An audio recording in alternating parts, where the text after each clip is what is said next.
CGTN, China Global Television Network.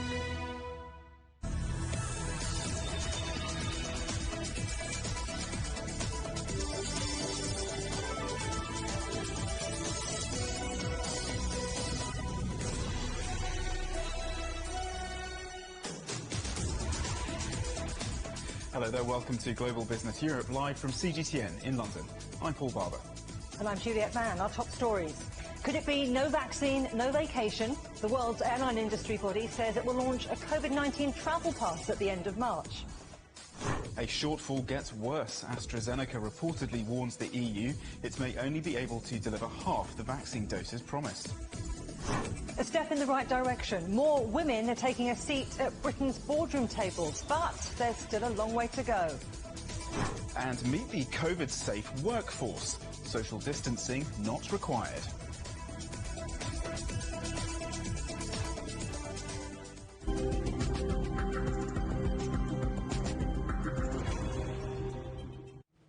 The watchdog for the global airline industry says it will launch a COVID-19 travel pass by the end of next month to help facilitate safe international travel. It's urging governments around the world to issue digital vaccination certificates for use with the travel pass. This news comes as London's Heathrow Airport reports a $2.8 billion annual loss. It's warned that continuing uncertainty casts doubt on the airport's ability to continue as a going concern.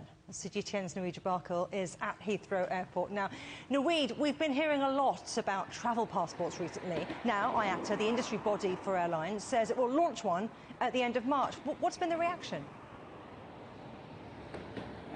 Well, this is potentially a game changer for the global travel industry. IATA represents 290 international airlines, pretty much all of the major airlines around the world. And it says it's going to launch this travel pass by the end of March. Well, it's essentially going to be an app on your phone that you download, and you're allowed to store your vaccination and COVID-19 testing data on there. The idea is that if you are able to prove that you've had a vaccination, you'd be able to travel more easily. Airlines will accept passengers more easily, and governments will allow them in more easily. Now, here in the UK, there's been a lot of resistance to the idea of vaccine passports in recent weeks, and that's because Boris Johnson and other senior officials think it could be discriminatory. If one person is allowed into, say, a pub or a restaurant because they've had the vaccination, another one isn't, that's going to be problematic. But we have seen the mood change in recent days, and particularly the aviation industry thinks it could be something that benefits them. John Holland-Kaye is the CEO of Heathrow Airport. Here's what he had to say about the plans and the need, really, for more clarity. We need to agree what the rules will be to allow people to travel again, which countries are going to be considered safe and which ones will be considered unsafe and still need to have testing and maybe vaccination certificates. But also, how are we going to check that people have had the kind of tests and have the information that they need without having to have pages and pages of paper at check-in that need to be checked off?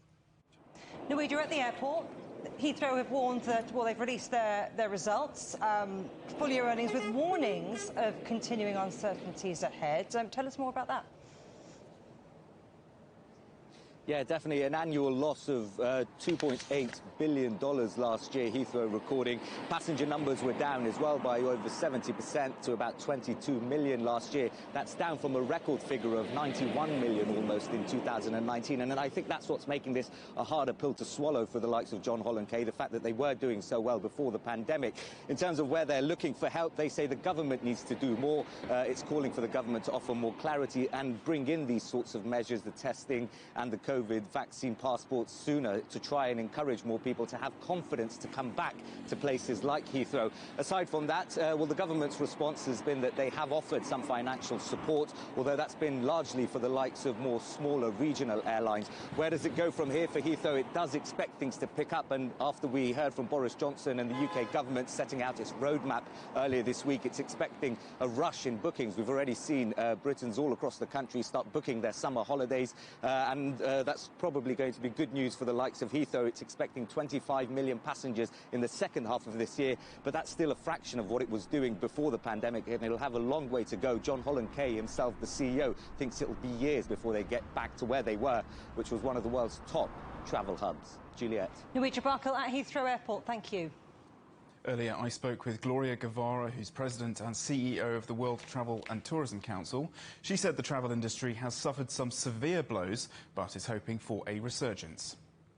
next couple of weeks and next months are crucial. We need to have a strong summer in order to survive. A lot of players, they haven't survived already. We have seen a lot of small and medium businesses being closed for good forever. So it is hard to tell, but we're still in the middle of the storm, I would say. Are you seeing a boom in bookings at the moment now that the UK government has laid out its roadmap out of the lockdown? Yes, we saw a huge increase in bookings for the summer, especially after May 17, as they announced the roadmap. And that tells you that certainty is key. When we have certainty, people can plan in advance and can get organized. And we saw a lot of bookings. Now, we also are concerned about spring, and we're hoping also to have a clear path of how is that going to be the protocol for mobility after May 17 and a little before. Hopefully that's going to be implemented. Can people book a holiday with any level of confidence? Absolutely, they can, especially because the private sector has been very flexible. The airlines, the hotels have been very flexible. I think that the UK has done a fantastic job in terms of the vaccination rollout, and that brings certainty. As we have seen, the mortality ratio has been reduced significantly, and that has helped a lot. So the UK can book travel, domestic, international, and plan for the holidays. But we also need to ask the government to define the framework, the mobility protocols that will be in place so that we know exactly what's going to happen, when and how we're going to be able to travel. Even when COVID-19 is history, how confident are you that business travel will return to what it once was, now that so many companies have found new ways of doing business with Zoom and Skype calls, for example? I'm very confident that business traveler is going to be back. It's going to take some time. Of course, it's going to be longer time frame than leisure. That's what everything is indicating. But as we have seen in the past, in every single major disruption, business traveler has come back. There's still a lot of business that you cannot do via Zoom. We have different time zones. Meetings are very important for closing deals. Face-to-face interactions in many cultures is relevant, is very important. So we believe business travel is going to come back. We just need to make sure that we move that agenda and come back. It can come back faster, because that's a crucial part of the sector in order for the recovery. And finally, if I could get your reaction to the news that Heathrow Airport lost more than $2.8 billion last year. How quickly do you see Heathrow bouncing back to what it once was, Europe's busiest airport? Well, Heathrow has done a fantastic job implementing the protocols. Heathrow has done everything that was in their power, but they need a lot of help. And the help comes with the mobility, the clear rules. If the UK government can give us clear rules, then we can resume international travel and restore the number of travelers that go through Heathrow in a faster way. I think this is a matter of defining certainty, the clear rules of the game, and that would allow Heathrow to resume being the hub that once it was. Unfortunately, as we haven't had that certainty last year, Heathrow has been impacted and has been put in a competitive disadvantage, I have to say, compared to other hubs around the world. Spain has announced a further $13.5 billion to help small and medium-sized companies and the self-employed. Government sources say details of the plan are being discussed with the central bank. Small businesses in Spain, particularly restaurants, have been calling for direct aid on top of existing loans and furlough schemes. Prime Minister Pedro Sanchez says he wants to create new business as well as save existing firms. Hyundai is recalling 82,000 electric cars for battery upgrades. It comes after fire risks were reported for a second time in the Kona EV, their biggest selling electric car. The move will cost around $900 million. Shares in the company fell 3.9% on the news. Lloyds Bank reported a slump in annual profits on Wednesday, but reinstated shareholder dividends. 2020 pre-tax profits were $1.7 billion, higher than analysts' predictions, but still down 70% year-on-year. Despite that, Lloyds shares rose 2.5% in early trading in London, with analysts citing improved business momentum towards the end of last year. Vegan food and drinks firm Oatly has submitted plans for an initial public offering that could see it valued as high as $10 billion. The Swedish firm sells products in more than 20 countries. Plant-based foods have gained increased investor attention over the past few years as restaurant chains look to satisfy changing consumer tastes. The People's Bank of China has announced it will join with central banks from the UAE, Hong Kong and Thailand to explore the possibilities of a cross-border digital payment system. The project, named MCBDC Bridge, aims to explore new technologies to make cross-border payments faster, cheaper and more secure. Well, earlier I spoke to Rich Turin, an independent fintech and AI consultant and author of Cashless China's Digital Currency Revolution. I asked him why this project is important. The big deal is that this transaction has the potential someday to make the currency transfer between one country and the other free and immediate, reducing the cost of business for all of these countries. So it's a great project, not live yet. Remember, this is just a test, a trial. But if it works and if all of these countries learn how to make digital currency flow from one country to the other, it's a big deal. Central banks and digital currencies, it's something that's been gaining traction all around the world. What is the draw, would you say, compared to conventional currencies? Digital currency allows for immediate and don't want to say free, but how about low cost or near free transfer of currency from me to you or from country A to country B automatically. And that's the draw. It basically takes a very complicated banking process that we've used for 50 plus years, digitizes it, puts it on a new network, and it allows it to be immediate and free. I heard complicated, I heard banking, I heard confusing in all of that. On the other side of the world, where we're not using cashless, contactless payment as freely, what would you say might be the challenges to ordinary people out there? For ordinary people or for businesses it's going to be business who will use this first in foreign countries. These systems are exceedingly simple. They're based essentially on the model that WeChat and Alipay invented. We use QR codes to swipe and to transfer money back and forth. They're dead simple. So what's going to happen is that you'll be a business in Dubai and you want to buy something from a supplier in China. And you'll simply be able to go to your computer, or even some cases for smaller businesses, your cell phone, swipe a QR code, make the payment, and within minutes, the payment will be made to the Chinese supplier, and they can begin the process of shipping.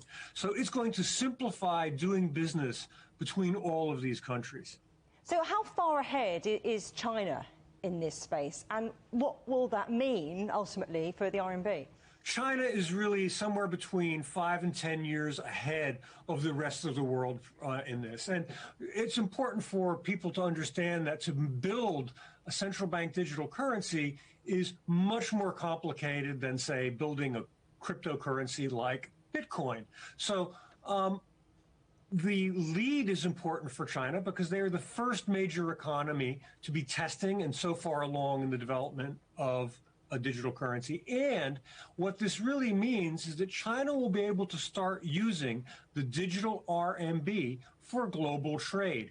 And that's a very important consideration because it will assist China internationalizing the RMB, basically pushing the RMB out to markets where it trades. And instead of using dollars, people will now, or traders will now be able to use RMB conveniently, inexpensively, and all digitally. Chinese shares fell for a second day in a row. China's benchmark stock index witnessed its biggest daily drop in 7 months on Wednesday, as investors worried about high valuations amid growing concerns of policy tightening. Wang Lihuan has the details. The Shanghai Composite fell 2% to 3,564, while the tech board Chinex plummeted 3.4%. A-shares biggest listed from Kuichou Maotai investors are selling their shares at the fastest pace in 2 years. Maotai shares fell 5.1% today, taking its 5-day decline to more than 15%. Smaller Baijiu makers Luzhou Laojiao and Wuliangye Yibing are among the worst performers on the market. The Baijiu sector's valuations pre-Chinese New Year holiday were extremely high, so selling pressure was building up. But still, the sharp rout has dampened investor sentiment. And the healthcare sector, also among the best performers pre-holiday, dropped 3% today. Analysts say triggers for the reversal also include concerns over tighter monetary policy from the central bank. Bucking the trend, home appliance makers were up. Roban rose 4% after posting a 5.3% preliminary earnings growth for 2020. Midea was up 4.5% after announcing plans to repurchase as much as 14 billion yuan of its shares. You're watching CGTN. Coming up, why is the AstraZeneca vaccine facing a crisis of confidence in one of Europe's biggest countries?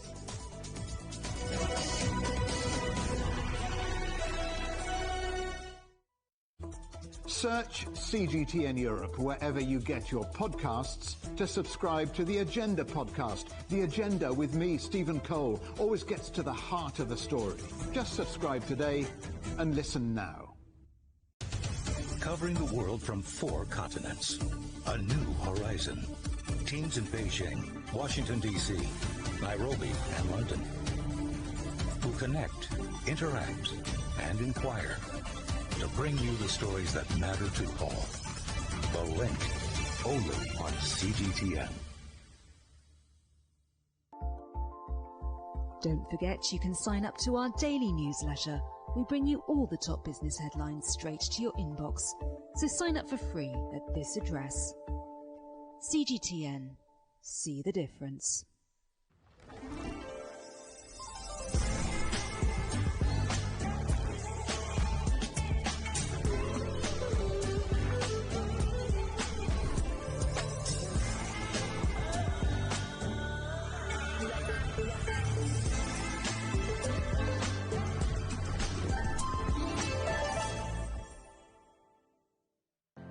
Mari, what would you say is a good question? Stephen, I'd say it's one where there's always more than one answer. The Answers Project is a new podcast series from CGTN Europe. With me, Stephen Cole. And me, Mari Beveridge. In each episode, we'll take a complex question. And with the help of some of the world's foremost experts, shine light on some of the answers. So join us for The Answers Project. Available wherever you get your podcasts.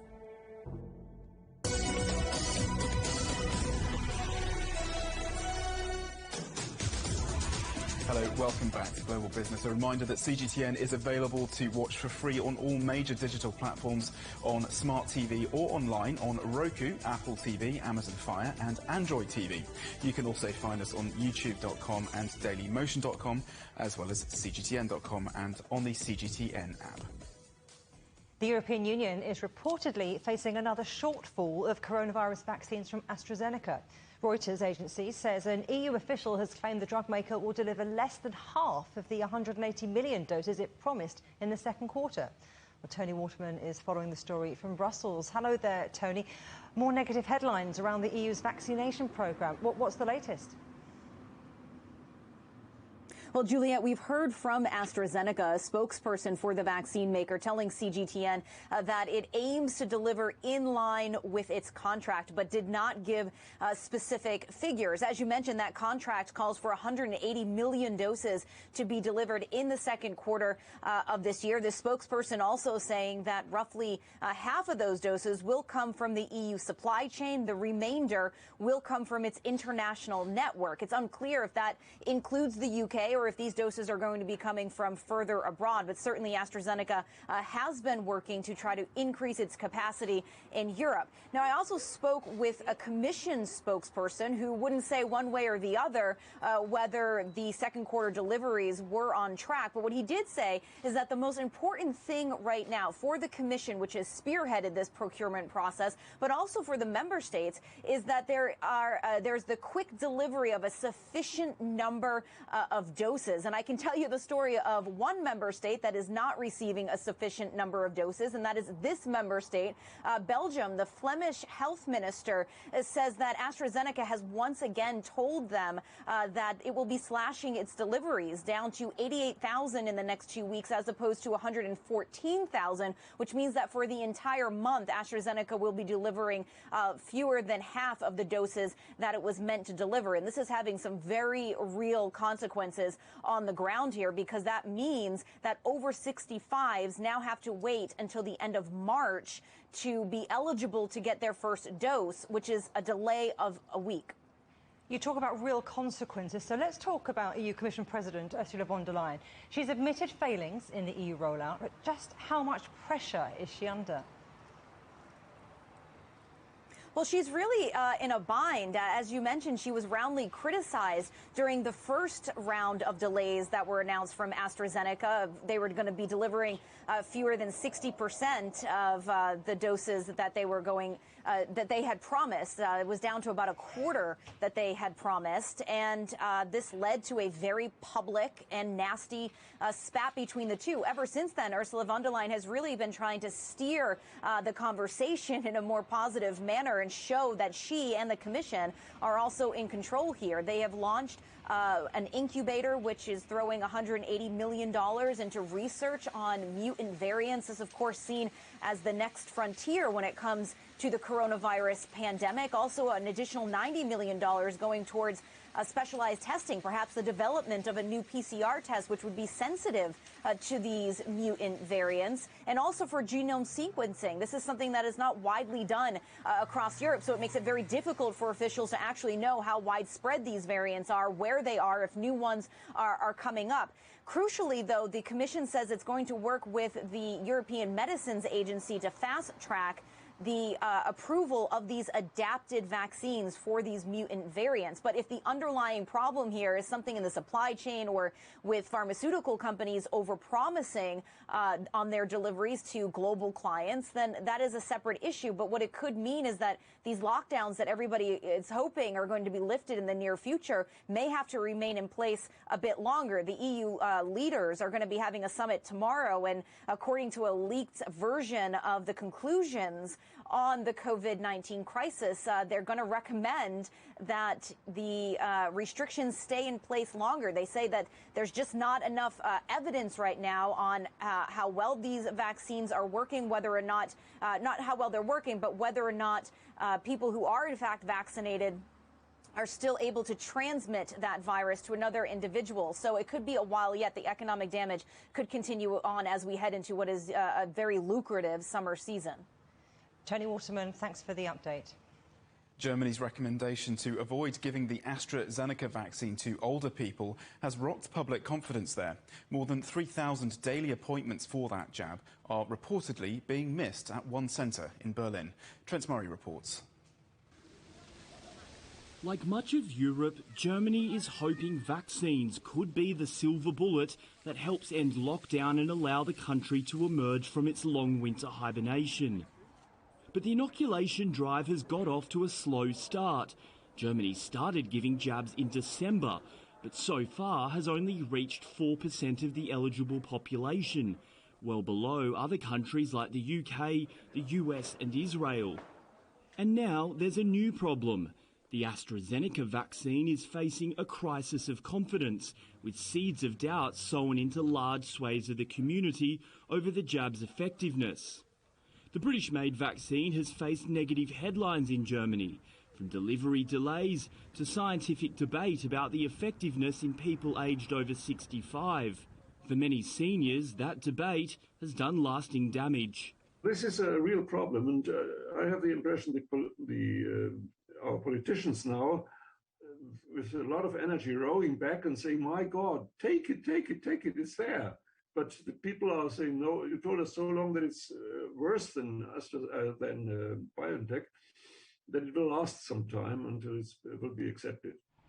With new reports emerging that patients are cancelling their vaccine appointments, German politicians have scrambled to urge citizens not to shun the AstraZeneca jab. All the three vaccinations, including AstraZeneca, do what they're supposed to do, and that is to effectively protect from getting sick from COVID-19. Nobody that has had the first and second treatment with AstraZeneca had to be admitted to hospital afterwards, as compared with those not vaccinated. So it protects. But that reassurance comes as doses of unused vaccines start to pile up in some vaccination centres. The situation has infuriated a number of regional leaders, including the mayor of Berlin, who has said people in the city that refuse to take an AstraZeneca jab will be sent to the back of the queue to wait for an alternative. But a new poll out Wednesday shows just how widespread the problem is becoming. Frontline emergency workers like police were surveyed to ask if they would accept an AstraZeneca jab. The result? Only 44% said they'd be willing to take one immediately. Much of the scientific community in Germany is now questioning the regulator's decision to delay approving AstraZeneca for all adults.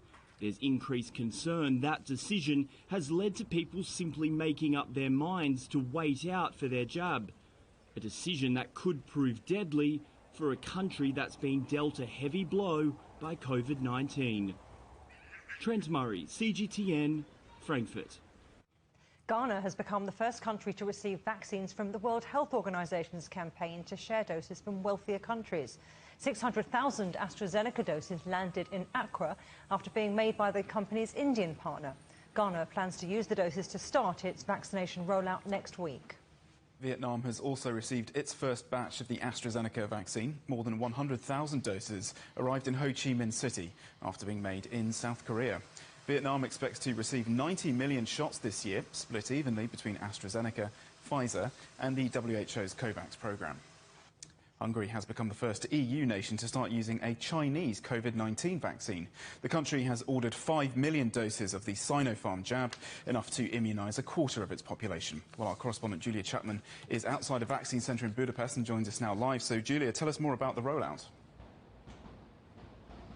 Over the last couple of days, doses of the Sinopharm vaccine have started arriving at GP clinics across the country, and each clinic has received between 50 and 55 doses in order to start vaccinating the over 60s as part of the second phase of Hungary's vaccine rollout. And of course, Hungary is the first EU country to start using the Sinopharm vaccine, just as it was the first EU country to start using Russia's Sputnik V after its emergency legislation was pushed through to allow the country to register these vaccines aside from the EU procurement system. And of course, this will make a significant difference here in Hungary. As you say, it's able to inoculate a quarter of the country's population.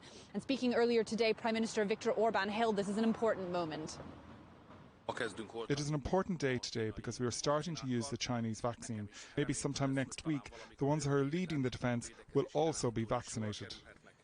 Julia, we've seen the Sinopharm vaccine approved in a number of countries, but this is the first time it's been used in an EU nation. How big a moment is this? It is very significant. Of course, we've seen Sinopharm already used in Hungary's neighbour Serbia. It has been using Sinopharm for a number of weeks, and indeed Hungarian officials have pointed to their example as a reason why Hungarians should be confident in this vaccine. Some polls have suggested that Hungarians are a bit reluctant to take the Sinopharm vaccine and would prefer some of the other ones on offer. Of course, Hungary is also using AstraZeneca, Moderna and Pfizer, as well as Sputnik V. But as this rollout gets underway, it's certainly going to make a big difference in getting the infection rate down in Hungary. The country and much of Central Europe is now in the third wave of the pandemic. Restrictions still in force here and across the region. So getting infections down is certainly a priority of the government, and they believe that the Sinopharm vaccine will make a big difference in doing that. Thank you, Julia. Julia Chapman in Budapest. Italian doctors say new COVID variants are pushing the healthcare system to its limit.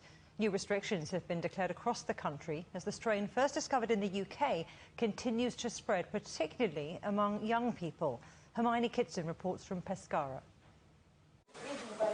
Dr. Giustino Paruti has worked at Pescara Hospital for almost 30 years, but says a battle of this magnitude could never have been imagined. I never thought that Pescara would become the heart of this new phase of the pandemic. He and his wife are among the doctors and nurses manning 11 COVID wards day and night. The vast majority of the 305 patients have the UK variant, stretching the hospital to its limit. What happened all of a sudden was that all our system was crashed by this highly contagious variant. In this laboratory in close by Chieti, 1,000 samples are tested a day. And the sample is read on one of these chips, and this machine reads the sequence of the genome. The UK variant in this area is very, very high.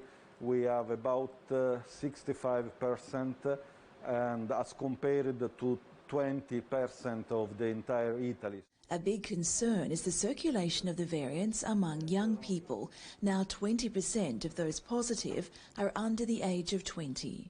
We had a lot of children infected, and that was the trigger of a faster diffusion of the epidemics.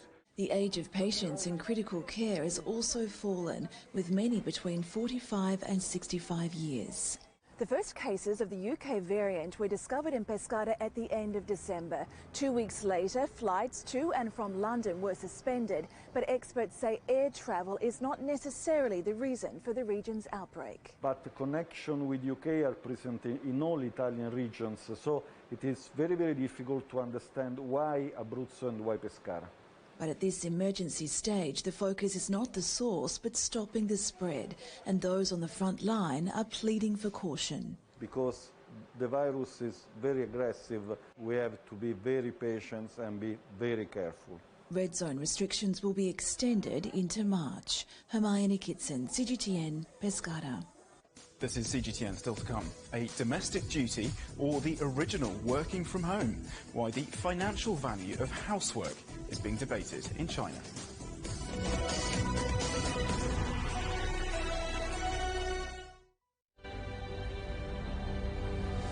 Patient after patient after patient. They take a long time to get better. They're the sickest patients we've ever seen.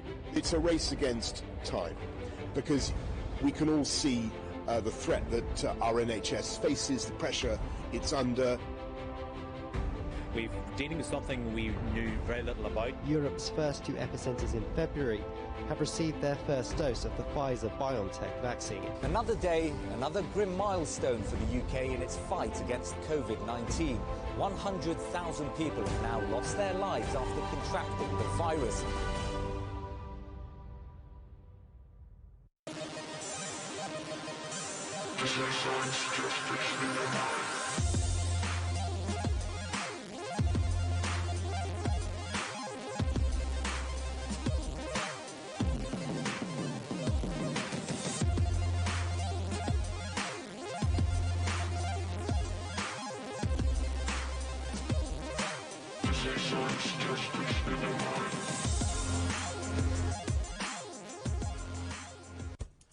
On the agenda with me, Stephen Cole, we look up into space.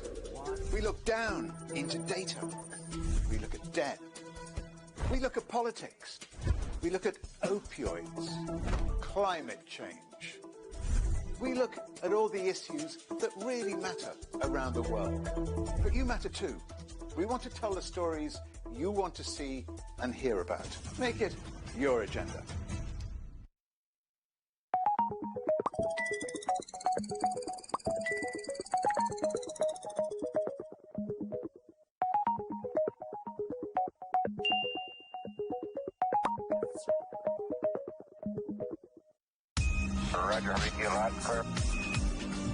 We can try out the wild and crazy ideas. Nothing can stop an idea whose time is coming. This idea is coming. I actually feel quite comfortable in isolation. We should all be very busy when we're trying to save the world. Oh, no! We hope it will happen. We have to live in hope.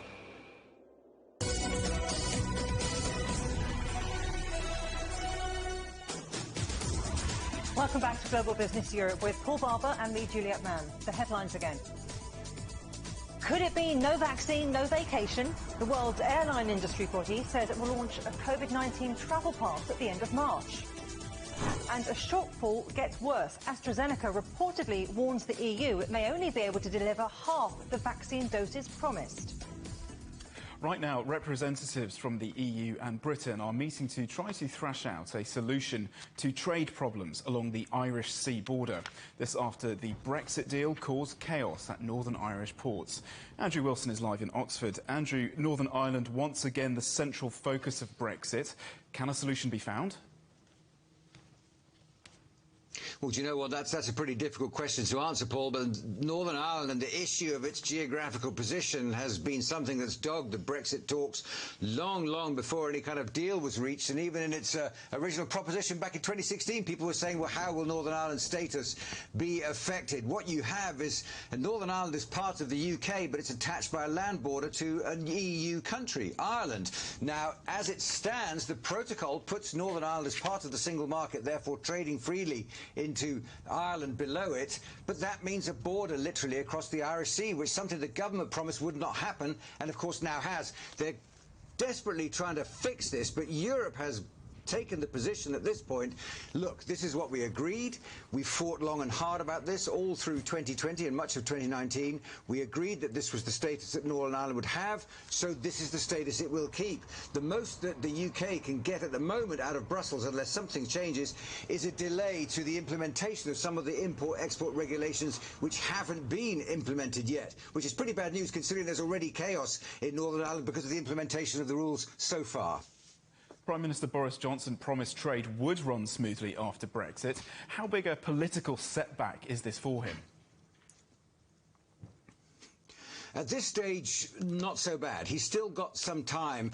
The main issue with Brexit was the UK, the mainland, Scotland, Wales and England, and how they would relate to the European Union. And so far, that's gone, well, relatively well. They can argue in Westminster that the problems on the eastern side of the UK are teething troubles, and they will improve, although there are some indications still that UK companies are struggling with import-export to the European Union. The Northern Ireland issue is something that's on the side. It's being kept at bay. It's being treated as a different issue, and thus far hasn't become enough of a disturbance to threaten Boris Johnson's prime ministership, to threaten the stability of his government, and so on. However, he is keen to put this right. He knows that it's travelling pretty much in the wrong direction at the moment and does need to be resolved at some stage. Now, Michael Gove, who's dealing with this for Westminster, and his counterpart, Maros Sefcovic, on the European Commission side, have got one more meeting left before they call it a day for the moment.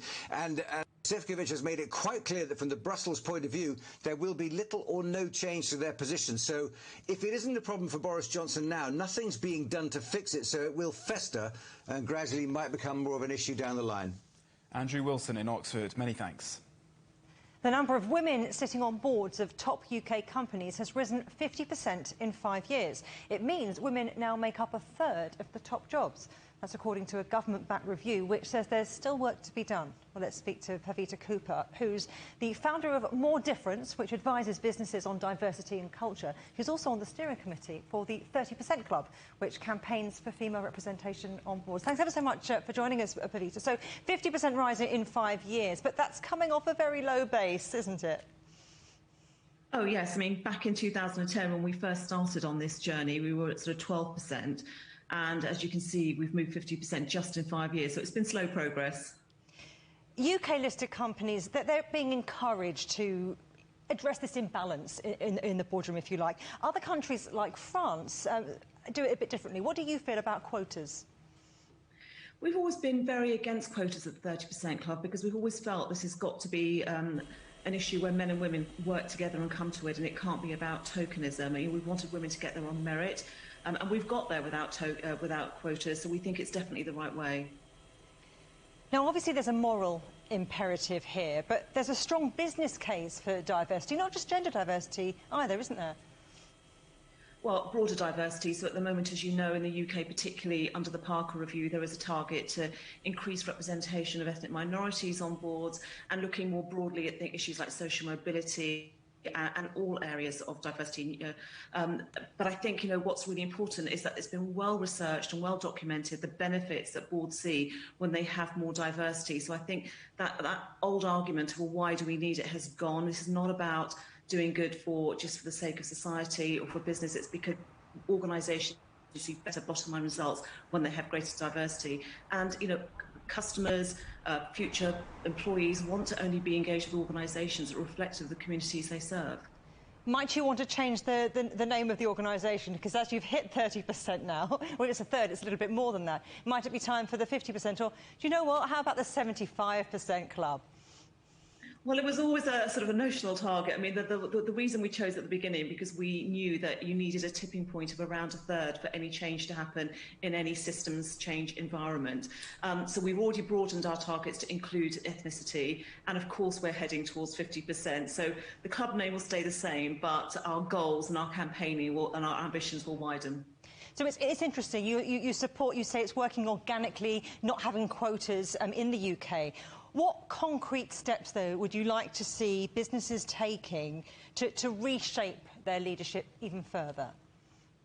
Well, I think although we're celebrating this huge step forward when it comes to boards, the numbers below the board don't look as rosy. So particularly when you look at executive committees, the numbers are much further behind. In the FTSE 100, it's about 21.9%. It's slightly higher when you look at across the whole of the FTSE 350, but it's pretty woeful compared to progress on boards. And so I think we need to be looking at, given that women entering the workforce is around 50%, what's causing the slow pace at which they're progressing to the top. And we know it's issues such as culture, leadership, the environment women face when they want to take career breaks, how easy is it to come back, and in professional services environments, the quite taxing environment in terms of travel and high targets. And basically it's for everyday leadership decisions, because this is a world that's been created by men for men, and they're the gatekeepers to key decisions. So what's getting in the way of women being promoted at each of those key steps to the top? What about big shocks? Because what you're talking about are big general themes that happen across countries, across regions, across cultures. Big shocks, I'm thinking the pandemic. How has that helped or hindered the cause, if you like? Well, in some ways, it's really been a leveller, because, of course, what men are realising for the first time is what it's like to be outside of the work environment for a long period, and some of that anxiety you feel about going back. But I think the biggest thing that's happened around culture is this notion that actually you can work anywhere and be equally as productive. So this being a slave to a desk, or the notion that you have to be present at all times and long working hours, I think is definitely finally a myth that has been broken. The challenges that we know from an equity perspective, women have definitely been more harshly affected through the pandemic. So they're more at risk of job loss. Most women who are working mothers have had to take some drop in their working arrangements, and that's obviously impacted on pay. The government have just announced that they're going to delay pay gap reporting by a further 6 months. So we're seeing that some of the gains that were made in recent years, that we might lose some ground. So it definitely has had a more severe impact on women than men. So 2 steps forward, 2 steps back. Well, Pavita Cooper, absolute pleasure talking to you. Thanks very much. Meanwhile, a court in China has ordered a man to compensate his wife for household chores and childcare that she carried out during their marriage. The landmark ruling comes after a change in Chinese law at the beginning of the year. It's ignited a fierce debate on social media. Well, CGTN's Jemima Walker has more on this and joins us from the newsroom. So what's the background of this case, Jemima? Paul, this really significant and fascinating ruling happened in Beijing. A man who's being identified just by his surname Chen filed for divorce from his wife last year. She initially wasn't willing to accept the divorce, but then consequently she filed for financial compensation, arguing that he hadn't contributed to any housework or childcare for their son. The judge has now ruled in her favour, saying divorce usually means splitting what you own, which is normally something tangible like a house. But in this case, the judge said housework counts as intangible property. The judge said that as well as monthly childcare payments, she will receive a one-off payment equivalent to $7,700 for 5 years unpaid labour, which is just over $1,500 a year. Now let's compare this with the average disposable income in the district where the ruling was made, which is around $6,640 a year, so a lot more than what the woman receives. This raises really interesting questions about the value of unpaid labour. Women in China are estimated to spend around 4 hours a day on unpaid labour, which is 2.5 times more than men. This has caused a huge debate online on the social media platform Weibo. One person on Weibo says women should have their own jobs after marriage. Do not become a full-time housewife unless absolutely necessary. Your status will plunge without having the right to your finances. Another Weibo user said that if the couple had hired someone to do the housework, they would have been paid a lot more money than the woman received. Although, as that Weibo user commented, it's not much money that the woman received, it is hugely, significantly symbolic. because this case may pave the way for many, many more cases like it. Jemima Walker, many thanks indeed. A German court has sentenced a former Syrian intelligence agent to 4.5 years in jail for complicity in crimes against humanity. The man, known as Ayad A, ordered at least 30 anti-government protesters to be sent to a facility in 2011, knowing that they would be tortured. It's the first such verdict in the 10-year-old Syrian conflict. Around 800,000 Syrian refugees live in Germany, many of whom say they were tortured by Bashar al-Assad's government. 3 men have been jailed for more than 4.5 years each for helping smuggle former Nissan boss Carlos Ghosn out of Japan. The 2 pilots and a private airline worker were also fined more than $4,000 each. Ghosn escaped to Lebanon in 2019 while out on bail, facing financial misconduct charges. Demonstrators had gathered in ethnic costumes in Myanmar's biggest city, Yangon. Protesters had continued to take to the streets despite the deaths of 3 people in recent days. The army has warned of what it calls deadly violence if protests continue. The bodies of Italian ambassador Luca Attanasio and his bodyguards have arrived back in Rome following a deadly attack in the Democratic Republic of Congo. They were killed by an armed gang on Monday as they travelled with a World Food Programme convoy in the east of the country. Following the killing, the DRC government has asked all foreign diplomats to report any planned travel outside the capital. Golf superstar Tiger Woods is said to be awake, responsive and recovering after his car careered off the road in Los Angeles. Woods underwent a long surgical procedure on his lower right leg and ankle on Tuesday. He had to be cut from the wreckage after his car rolled down a steep embankment. The LA County Sheriff says Woods was conscious when he was rescued and showed no sign of driver impairment. The last standing statue of General Francisco Franco, the former Spanish dictator, has been taken down. It was removed from the gates of Melilla, a Spanish autonomous city on the northwest African coast, following a vote by regional lawmakers. Franco ruled Spain from 1939 to 1975, during which time tens of thousands of political opponents were executed or died in concentration camps. US Secretary of State Antony Blinken has announced that Washington is seeking election to the UN Human Rights Council. It comes just 3 years after former President Donald Trump withdrew from the body. Blinken appealed for the support of all UN member states in Washington's bid to return to a seat on the body for a 3-year term beginning next year. He said the Biden administration would work to confront countries which he said have the world's worst human rights records. I'm pleased to announce the United States will seek election to the Human Rights Council for the 2022 to 2024 term. We humbly ask for the support of all UN member states in our bid to return to a seat in this body. Still to come, from robots to cobots, find out how automation is going to help create jobs in a post-pandemic era.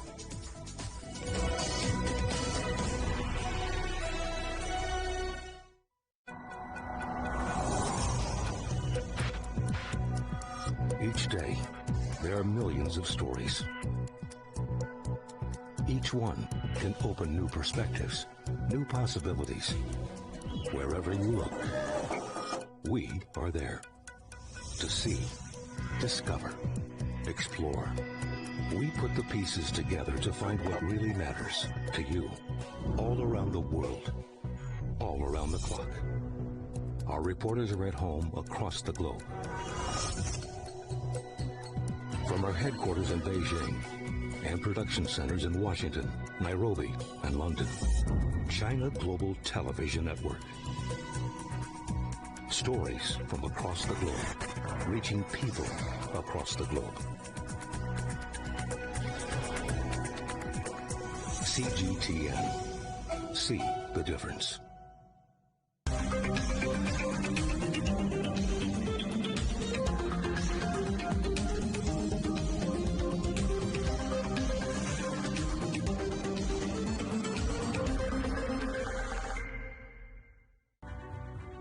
The agreement is signed.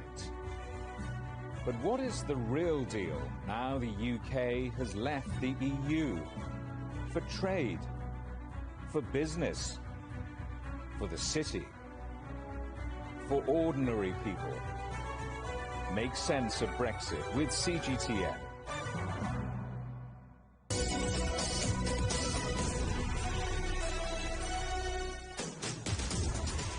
Hi there, welcome back. The International Olympic Committee is meeting right now to choose a preferred host for the 2032 Summer Games.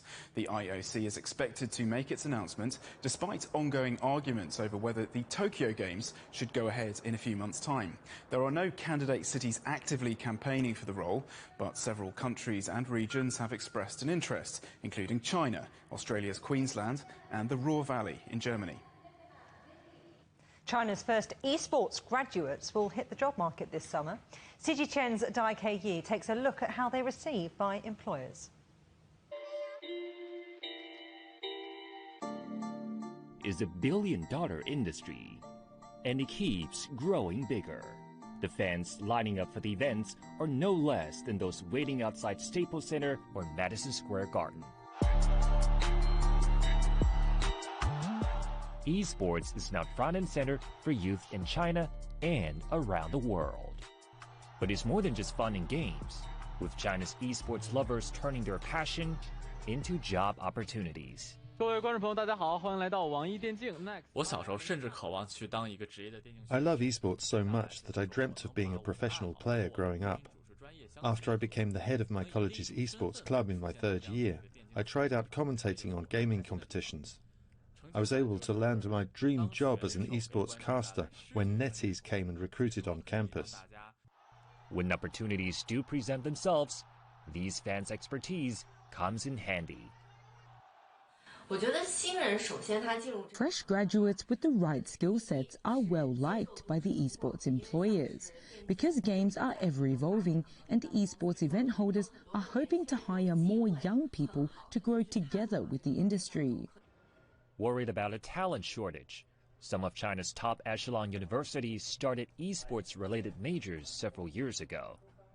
This year, students who took part in these programs are graduating, and their professors say what they've learned is enough to turn them into all-around professionals. Almost half of our university's esports undergraduates joined upstream companies this year. They focus on game design instead of event organizing or on-screen roles. This is partly driven by the higher pay upstream game developers offer. Market demand for esports talents, both on and off-screen, has nowhere to go but up. A report issued last year by China's Ministry of Human Resources and Social Services indicates that over the next 5 years, expected labor demand for esports professions will reach 3.5 million people. The esports industry is still fairly young, and so are those who work in it. While this may mean there's a big lack of experience, many see it as a bigger potential for innovation.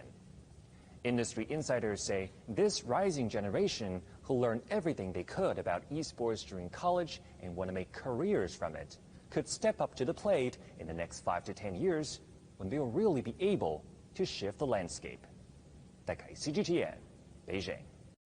Now, they may get computer viruses, but they can't catch the coronavirus, and that's fueling a surge in the popularity of robot factory workers. I've been speaking to Sami Attia, who's the president of the robotics and discrete automation business area for the Switzerland-based technology company ABB. He explained the impact COVID-19 has had on automation and what the future looks like in a post-pandemic era.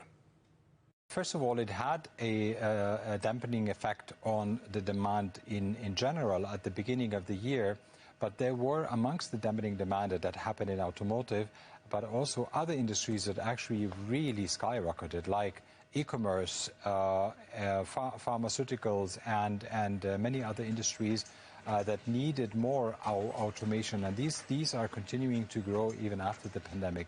So we expect that the demand for robots and also for cobots will increase, and one of the reasons is social distancing. Now, if you take the example of logistics, they needed to operate while keeping the certain social distance possible. Robots can do that very well. So some of these advances are irreversible now, even when people do go back to work properly. So absolutely, we hear from customers now that business operations and resilience is becoming at the forefront of their requirements. So being flexible when uncertainty happens, And also there are a couple of mega trends that are not going away, they're actually accelerated. So for example, aging population, lack of workers who want to do dull jobs, but also we have all seen that digitalization has actually gone up in the way we are using it, plus also uncertainty. Nobody would have expected the pandemic, and many of our customers saying, I don't want to be caught by surprise again, so I want to be resilient if I'm a producer of pharmaceuticals, or if I'm in logistics, e-commerce, I want to continue my supply chain and being able to deliver. What kind of opportunities for growth does ABB see in China and partnering with Chinese companies? Now, traditionally, we came from the automotive industry. Over the last decades, we have shifted more towards electronics, consumer products, and now into healthcare and into e-commerce. And China is the best example of how this transition really happened. What our customers in China are asking around the world is our robots, but also our domain expertise, our understanding of how does a plant operate, understanding how does a logistics center really operates. And in China, because of our presence there and closeness to the customers across China, we're able to serve our customers much better. And they really appreciate us being and supporting them there. And what about those people left behind who may lose their jobs from robotics? Do you think that this industry can actually create more jobs for real people? Well, absolutely. I'm a firm believer, and statistics shows that when you invest in robotics and automation, that actually your unemployment rate goes down. Just the pure statistic, the three most used robots countries are Germany, South Korea, and Japan. And they have what we call an average of above 300 robots per 10,000 employees. And they have the lowest unemployment rate. And when we go to customers and the customers invest in robots, actually after that productivity goes up and they hire even more people. So I've rarely seen the situation where a customer is productive and operational and then that they would actually lay off. So in my opinion, I'm a firm believer that robotics and investment in automation will actually improve productivity and also employment. Well, after 2 decades at the cutting edge of electro-pop, the award-winning French duo Daft Punk have decided to call it a day. The pair behind hits like Get Lucky and Lose Yourself to Dance have bid farewell to fans in a new video on YouTube. As a reminder of the tunes that got our toes tapping over the years, go to our website at europe.cgtn.com. Don't forget to follow us on Facebook, Twitter, Instagram and Weibo. And finally, if you've been feeling cold this winter, then spare a thought for Czech freediver David Venkel, who swam almost 81 metres underneath the ice, all in the name of a world record.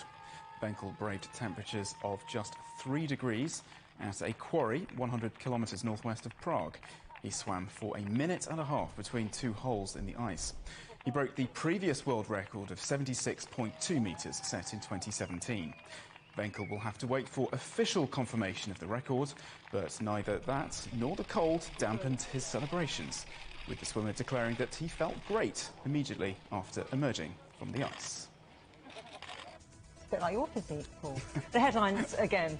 Could it be no vaccine, no vacation? The world's airline industry body says it will launch a COVID-19 travel pass at the end of March. A shortfall gets worse. AstraZeneca reportedly warns the EU it may only be able to deliver half the vaccine doses promised. And a step in the right direction. More women take a seat at Britain's boardroom tables. And that is Global Business Europe. Thank you so much for watching. More on all our stories at europe.cgtn.com and follow CGTN Europe on Twitter, Facebook and Instagram. We're available to watch on smart TV apps such as Roku, Apple TV, Amazon Fire and Android TV. You can also find us on YouTube and Dailymotion as well, and the CGTN.com app and the CGTN app. Well, coming up next on CGTN Africa Live. We'll see you again tomorrow, same time, same place. From all the team here in London, goodbye.